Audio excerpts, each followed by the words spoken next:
Reverend Swamiji, Honorable Chair and dignitaries. The paper entitled Acharya Shankar, the Champion of the Eternal Peace, discusses two sorts of peace. One is the peace of the mundane existence and other is the eternal peace. Mundane life is full of conflicts, anguish and clashes. In this journey, the force of ego frequently asserts its presence, influencing our day-to-day interactions and relationships. Despite these challenges, the ultimate destiny of humanity lies in the pursuit of eternal peace, a serene state that transcends the turbulence of worldly concerns. The inherent quest for tranquility amidst the chaos of mundane existence serves as a reminder that beyond the transient struggles, the true purpose of human life is the attainment of everlasting peace. In the complex fabric of society, justice and peace intertwine as guiding forces. Advocating for the equitable distribution of resources, opportunities, and rights. Together, they weave a narrative that fosters harmonious coexistence among diverse communities, striving for a balance that enables each individual to flourish. The pursuit of justice is not merely a moral imperative, but also a pathway to sustainable and enduring peace. Throughout the history of human civilization, an unwavering quest for an ideal form of justice has persistently woven itself into the fabric of societal evolution. Whether undertaken consciously or embedded in the subconscious, the fervent desire for a just and equitable society stands as a defining pursuit throughout the annals of human progress. From the earliest stages of development, as humanity transitioned from primitive existence to the state of self-conscious being, the yearning for justice became a cornerstone of social dynamics. This intrinsic aspiration transcends cultural, geographical, and temporal boundaries, illustrating a universal longing for fairness and moral equilibrium. As civilizations have risen and fallen, ideologies have shifted, and socio-political structures have transformed. The essence of the quest for justice remains a testament to the profound and enduring nature of this human pursuit. The quest for peace remains at the core of Indian philosophy and philosophers. Reverend sages and scholars persist in delving into inquiries concerning existence, knowledge, morality, and the very essence of reality. Through their timeless exploration, they seek to illuminate paths towards harmony and spiritual enlightenment. I understand peace in two ways. One is the absence of conflicts and violence, and the other is the attainment of the state of equanimity, which begets eternal peace. The quest for worldly peace can be examined through a dual lens, encompassing both the absence of external conflicts and violence as well as the attainment of internal mental equipoise leading to eternal peace. Eternal peace, as envisaged by Acharya Shankar, is synonymous with a state of bliss, representing the ultimate goal of human existence. Adi Shankaracharya emerges as a champion of eternal peace, advocating for a transformative journey within oneself. According to his philosophy, true and lasting peace begins with the individual attaining equanimity. As human beings cultivate a sense of peace within, they are better equipped to extend that peace to the external world. Shankar's teachings emphasize that the reconstruction of a harmonious society originates from the individual pursuit and realization of eternal peace within oneself. By striving for this inner serenity, individuals contribute to the collective well-being, fostering a world where conflicts are mitigated and the peace becomes a shared endeavor. Undoubtedly, the root of all incidents of oppression and social justice lie in the pervasive inequality that exists among individuals. In this societal framework, a stark contrast emerges between the powerful and the weak, the rich and the poor. This divide fosters a mindset among the powerful and wealthy, wherein they perceive themselves as inherently superior to their less privileged counterparts. This dynamic sets the stage for a cycle of injustice as the powerful exploit their positions to maintain dominance, while the weak and poor find themselves subjected to systematic oppression with limited avenues for recourse. Addressing the core issues of inequality is imperative to break this cycle and create a more just and equitable society. In a notable incident in the sacred city of Kashi, Sri Shankaracharya was returning from a ritual bath in the river Ganga, accompanied by his disciples. Along their path, they encountered a man who belonged to the outcast community, considered untouchable in the rigid social hierarchy of the time. As an untouchable man approached Sri Shankaracharya, an onlooker recognizing the person's social background urged him to step aside and not obstruct Acharya Shankar's path. However, the untouchable man, displaying remarkable self-respect and spiritual wisdom, refused to yield to the discriminatory norms of the society. He responded with two verses, which are encapsulated in the text known as Manisha Panchikam, emphasizing the universal spiritual essence that transcends caste and social divisions, highlighting the core teachings of equality and unity that Sri Shankaracharya philosophy stood for. This episode served as a profound illustration of the saint's teachings and the potential for transformation and spiritual realization even in the face of societal prejudice and discrimination. In his conversation with Shankaracharya, the untouchable man asked a very meaningful question by comparing the reflection of the sun in the water of the sacred river Ganga to its reflection in a ditch and at an outcast person's place. This analogy emphasizes the universality of the sun's reflection regardless of the water's source, highlighting the inherent equality of all individuals regardless of their social background.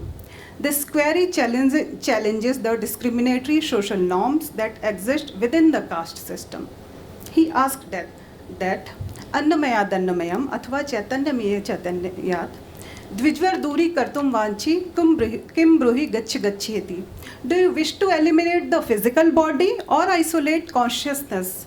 Could you please clarify whether when you say gacha gacha or get away, you are talking about removing the physical body that is formed through nourishment, or if you intend to separate that consciousness which permeates the entire universe? The person continued to express their curiosity and said, King Ganga Muni Bim Tado, Chandala Vithipaya, Pure Vantarmasti, Kanchan Ghati, Mrit Kumbyor Vambhare. प्रत्येक वस्तुनि निस्तरंग सहजानंदाव बोधम बुधो विप्रयोम स्वपचो अमित्यपि कोयम महान विभेद भ्रमा. This verse conveys a significant message about the impartial nature of natural elements.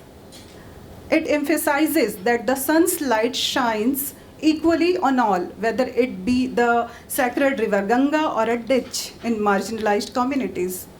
Similarly, the vast sky, which envelops the entire universe, does so uniformly, whether it is inside or outside the boundaries of a simple pot. This message signifies that nature makes no distinctions between different entities, treating all with the same universality and equality. Whether it is a precious golden pot or a humble earthen one, the sky extends itself uniformly, emphasizing the idea of impartiality and unity within the natural world. The presence of consciousness in all living beings serves as the foundation for the entire existence of creation. An individual who is deeply connected with their true nature, serving as a source of perpetual and joyful consciousness, while maintaining unwavering thoughts, holds a remarkable understanding of the interconnectedness of all life. It is worth pondering whether it is fitting for such a profound yogi to create deceptive divisions based on social distinctions like labeling someone as a Brahmin or as an outcast. The essence of this message underscores the idea that true wisdom and spirituality should transcend such artificial differentiations, emphasizing the unity of all living beings. The person's dilemma was, why did a sense of duality arise in the mind of a great yogi like Shankaracharya? Their curiosity was about King Ganga Muni Bimbin Tembarmada Chandal Vithipaya. In this verse, the concept of the pure and eternal consciousness, employing metaphors that liken it to the all-pervading radiance of the sun and the river Ganga as the divine creator. He also explores the ever-shifting nature of individuals, acknowledging how they transition between being sattvic, embodying purity and goodness, rajasic, displaying activity and passion, and tamasic, exhibiting inertia and darkness. This underscores the idea that ordinary individuals are akin to secluded pond, symbolizing their fluctuations and imperfections within the vast expanse of the universal consciousness. The pure consciousness, often compared to the essence of the sun, remains unaltered, unaffected by external factors, just as the reflection of the sun on the surface of a sacred river like Ganga or in a dirty pond appears the same. The distinction arises from the nature of the river and the pond itself, with the Ganga being revered and its water considered sacred, while the pond is not afforded the same reverence. This metaphor illustrates how the intrinsic purity of consciousness is unaltered by external circumstances and the perception of the sacredness is relative to the context. Similarly, this concept extends to the idea that pure consciousness is a universal element that permeates all living beings. Yet each living being possesses a unique nature and displays distinct behavior, much like the different nature of river and ponds. As a result, the reflection of consciousness in each being varies in accordance with their individual nature. This perspective highlights the diversity and individuality of living beings, each a unique reflection of the same underlying consciousness. In this philosophical context, the question arises of how one can differentiate among individuals based on their birth or actions once they attain a realization of their true self. The answer lies in recognizing that the soul, which is considered distinct from the ultimate reality or Brahman, exists within all living beings as an identical unifying conscious element. In other words, when one realizes their true self, they understand that the essence of consciousness or the Atman is the same in all beings, transcending the distinctions created by birth or action. This realization leads to a deeper understanding of the unity that underlies the diversity of life. Pratyek vastuni nistarang sahajananda bodham buddha. The man says again, the ocean serves as a symbol for the entirety of creation or the universal self, representing the concept of a pure, eternal, and all-pervading soul. In this analogy, waves of the ocean symbolize the thoughts of individual and the inherent diversity within creation. The very existence of waves is intrinsically linked to the presence of water, mirroring how the ocean itself is nothing but water. Without water, there would be no waves and the ocean would cease to exist. This idea underscores the relation between the individual and the broader universe. It emphasizes that the supreme consciousness is fundamental cornerstone of creation. Without this consciousness, there would be no living beings, no individuals, and no deities. Ultimately, this supreme consciousness is the substratum of the entire universe. In this thought-provoking conversation, an untouchable man posed an intense question to the revered philosopher Adi Shankaracharya. His inquiry delves into the heart of a significant philosophical debate exploring the distinction between the material and the spiritual and whether the exhortation carried deeper metaphysical implications. The question invites reflection on the nature of the self, the body, and the spirit, and prompts us to ponder the meaning of detachment in the context of the human experience. In fact, these questions gets to the core of the long-standing problem of discrimination in society based on people's caste or social class. Shankaracharya, upon receiving the untouchable man's questions, experiences intense pain and is moved to offer his own contemplation in 5 verses. In his response, Shankaracharya conveys a deep conviction of Advaita Vedanta, a philosophy that emphasizes the oneness of all existence, transcending superficial distinctions like caste. This narrative provides the background of the text. These 5 verses are collectively known as Manisha Panchakam. I would like to discuss here 5th and last verse, in which Shankar says there, Yat Saukhya Ambudhi Lesh Leshat Ime Shakra Dayo Yachite Nitram Prashant Galne Labdava Munir Nivritta Yasmin Nitya Sukham Buddha Galit Dhir Brahmav Na Brahmavid Yah Kishit Surendra Vandita Pada Nunam Manishamam. Droplet of a drop of the ocean of bliss is ample to please or to fulfill the Indra and the other deities. A yogi whose mind is quiet and tranquil, this equanimity state of mind is satisfied by acquiring the ocean of bliss, and he or she becomes not only a perceiver or the knower of the Brahman, but the Brahman itself. He is a well-qualified self whose feet are revered for the deities to bow down. This is my conviction, says Shankar.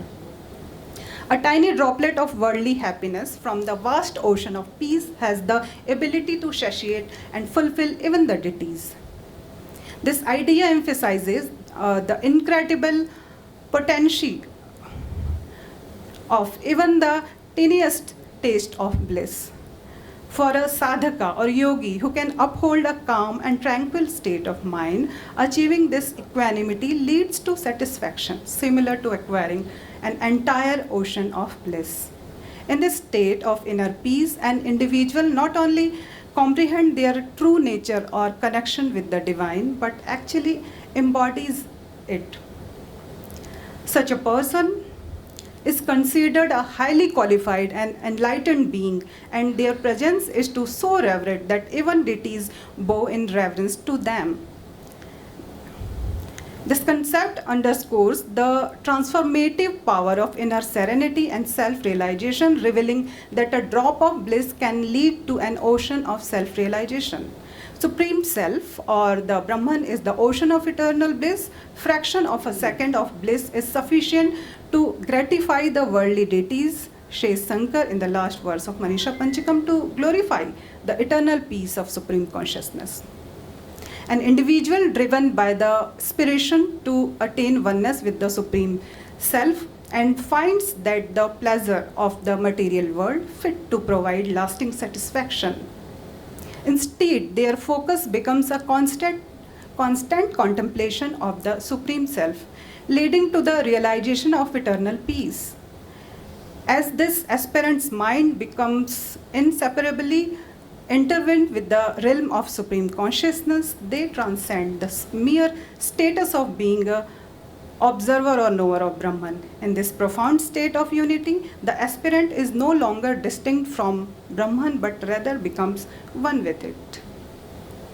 The teachings of Yagyavalkya to King Janak, the essence of existence, is beautifully described in Brihadaranyaka Upanishad. The self, through realization and transcendence, attains a state of oneness and transparency similar to the nature of water. In this state, the self becomes ultimate observer and devoid of a second entity. Yagyavalkya emphasized to Janak that this state represents the pinnacle of spiritual attainment, the highest glory and the ultimate realm of existence, radiating with unbounded bliss. The interconnectedness of this peace is such that it sustains all other living beings. This spiritual wisdom underscores the unity and interconnectedness of all life, with the attainment of oneness being the highest and most beautiful state to which one can aspire. When an individual attains the realization of their self as a self-luminous consciousness, transformation occurs. This awareness leads to a state of tranquility and eternity. In this state, the individual self reflects the nature of water, symbolizing a non-dual consciousness where all forms of duality cease to exist. It is the recognition that the dualities experienced by the individual selves, stemming from the ignorance, are illusory. The pleasure experienced by the jiva or individual selves, including the deities,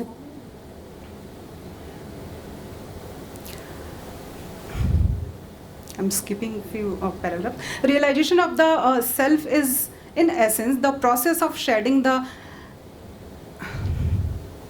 erroneous identification with the mind and body, leading to the realization of one's true nature as the infinite and eternal Brahman. It is important to recognize that bondage is not an absolute reality, but rather a result of ignorance, as this ignorance dissipates, the individual self become a jivan mukt or liberated while still in the embodied state. The proclamation that Brahman is everything and everything is Brahman is a fundamental concept of Advaita philosophy. It encapsulates the idea that Brahman is the underlying essence of the entire universe and that everything in the universe is ultimately a manifestation or expression of Brahman. The verses exchanged between Adi Shankaracharya and untouchable man underscores the core principle of equality, non-discrimination, and the divinity of all beings. It's a powerful example of how Shankaracharya's teaching transcends societal norms and challenged the prevailing caste-based discrimination of his time, promoting a more inclusive and spiritually profound understanding of humanity. One of the salient features of Advaita philosophy, as exemplified in Manisha Panchkam, is the idea that discrimination based on caste, creed, or color is incompatible. Instead, this philosophy emphasizes the unity and interconnectedness of all beings. According to philosophy of Advaita, the individual self is not only encouraged but also obliged to serve the well-being of humanity. This service extends beyond just human beings. Individuals are equally obliged to nurture and care for the entire creation, including both creatures and nature. The human obligation towards nature and the entire creation can be seen as an expression of the humanistic aspects of Shankar's philosophy. It emphasizes the realization of the unity of all existence and encourages a sense of duty towards the welfare of all living beings and the environment. Advaita philosophy inspires individuals to find meaning and worth in their lives by caring for safeguarding the interconnectedness of creation.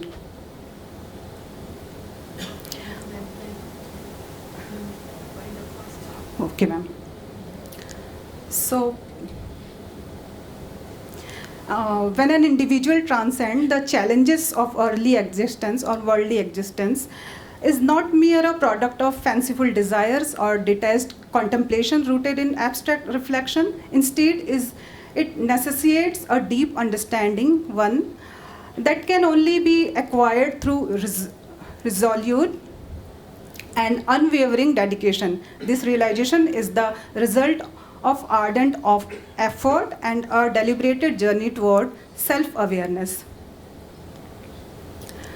In fact, the quest for peace is a transformative process. It transforms the society because development and justice are possible in a peaceful society. Thank you very much.